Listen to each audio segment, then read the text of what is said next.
السلام عليكم ورحمة الله وبركاته. أعوذ بالله من الشيطان الرجيم. بسم الله الرحمن الرحيم. آمن الرسول بما أنزل إليه من ربه والمؤمنون كل آمن بالله وملائكته وكتبه ورسله لا نفرق بين أحد من رسله وقالوا سمعنا وأطعنا غفرانك ربنا وإليك المصير. لا يكلف الله نفسا إلا وسعها لها ما كسبت وعليها ما اكتسبت ربنا لا تؤاخذنا إن نسينا أو أخطأنا ربنا ولا تحمل علينا إصرا كما حملته على الذين من قبلنا ربنا ولا تحملنا ما لا طاقة لنا به واعف عنا واغفر لنا وارحمنا أنت مولانا فانصرنا على القوم الكافرين. صدق اللہ العظیم.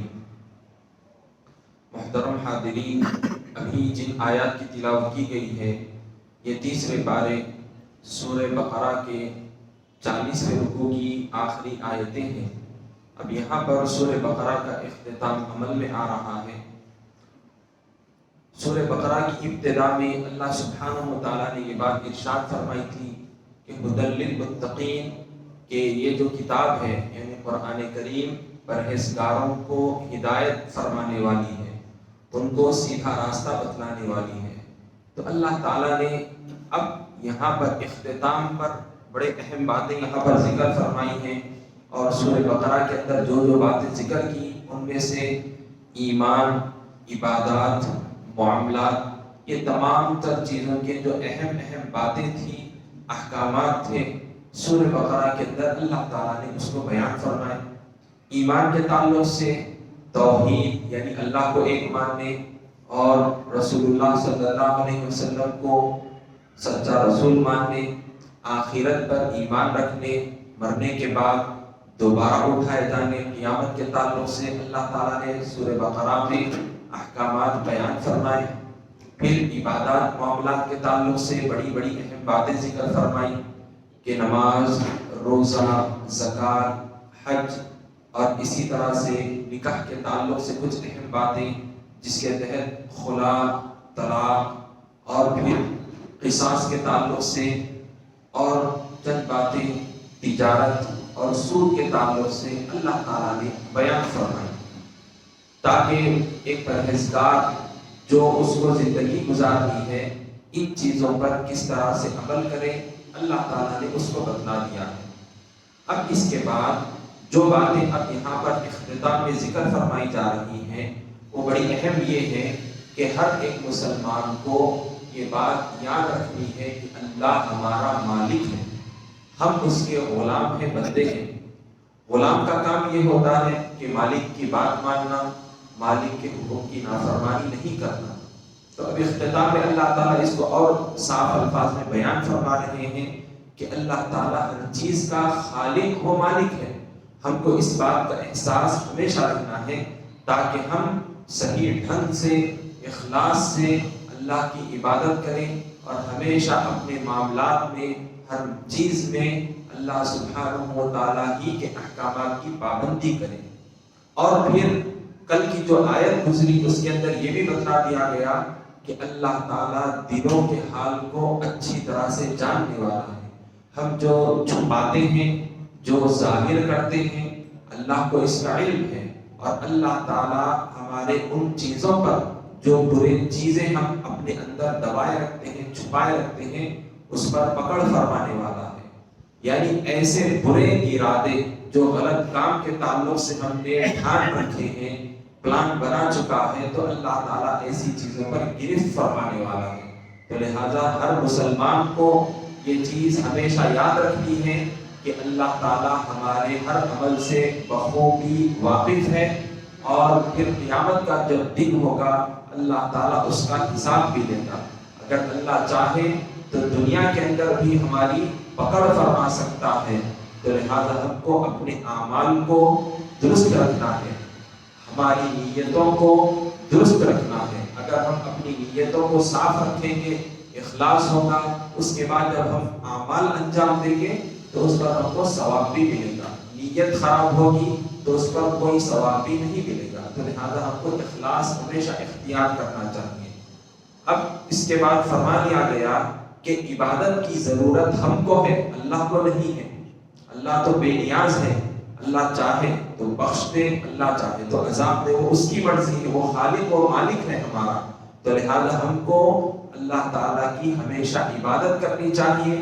اگر ہم بہت زیادہ عبادتیں بھی کر رہے ہیں تو ہم کو گھمنڈی نہیں ہونا چاہیے، تکبر نہیں کرنا چاہیے. یہ نہیں سمجھنا چاہیے کہ میں نے تو اتنی نمازیں پڑھ لی، اتنی عبادتیں کر لی، اب اللہ تعالیٰ کو معاف کرنا ہی کرنا ہے، اللہ کو بخشنا ہی بخشنا ہے. ایسا نہیں ہے. اللہ کی مرضی، وہ خالق ہے، وہ مالک ہے ہمارا.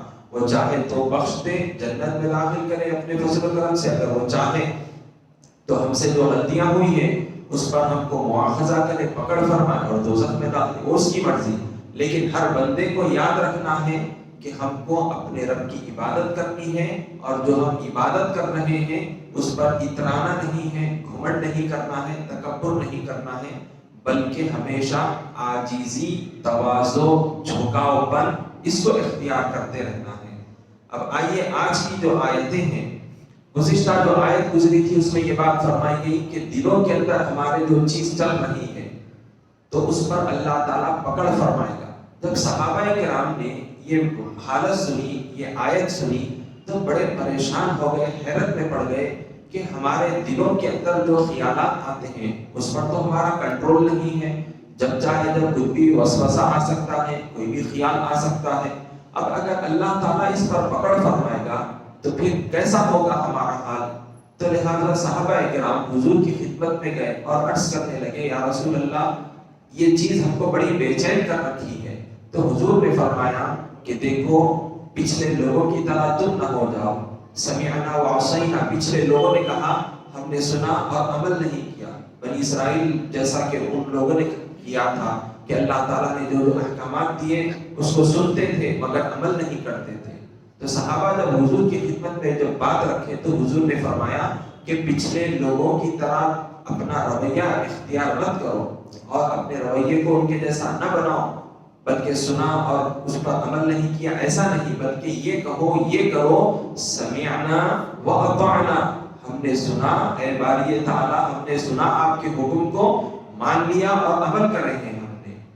تو پھر اس طرح سے صحابہ کرام حضور صلی اللہ علیہ وسلم سے یہ بات سنیں اور فوری طور پر یہی بات اپنی زبان سے ادا کریں اور پھر اس پر عمل کرنا شروع کر دیں. تو اللہ تعالیٰ کو یہ ادا بڑی پسند آئی. اس کے بعد اللہ تعالیٰ نے یہ آیتیں نازل فرمائی اور پھر اس آیتوں کے تعلق سے جو پڑھی گئی ہیں یہ بھی بتلایا گیا ہے کہ یہ آیتیں بطور خاص شب معراج میں اللہ تعالیٰ نے حضور کو بطور تحفہ عطا فرمائی تھی. اور پھر بعد میں زمین پر جب اس کے حکم کو نازل کیا گیا بعد میں تو پھر خاص موقع پر نازل فرمائی گئی، جیسا کہ اس کا یہ بیک گراؤنڈ تھا. اب آیتوں کا ترجمہ سنیے جس کے اندر اللہ تعالیٰ صحابہ کے اور حضور کے ایمان کی تعریف فرما رہا ہے، اور پھر جو دلوں کے اندر خیالات چلتے ہیں اس پر پکڑ نہیں ہوگی جب تک کہ ہم اس پر عمل نہ کر لیں. اب اللہ کا فرمان سنیے، آمن الرسول بما انزل الیہ من ربہ والمؤمنون کل آمن باللہ وملائکتہ وکتبہ ورسلہ لا نفرق بین احد من رسلہ وقالوا سمعنا واطعنا غفرانک ربنا والیک المصیر.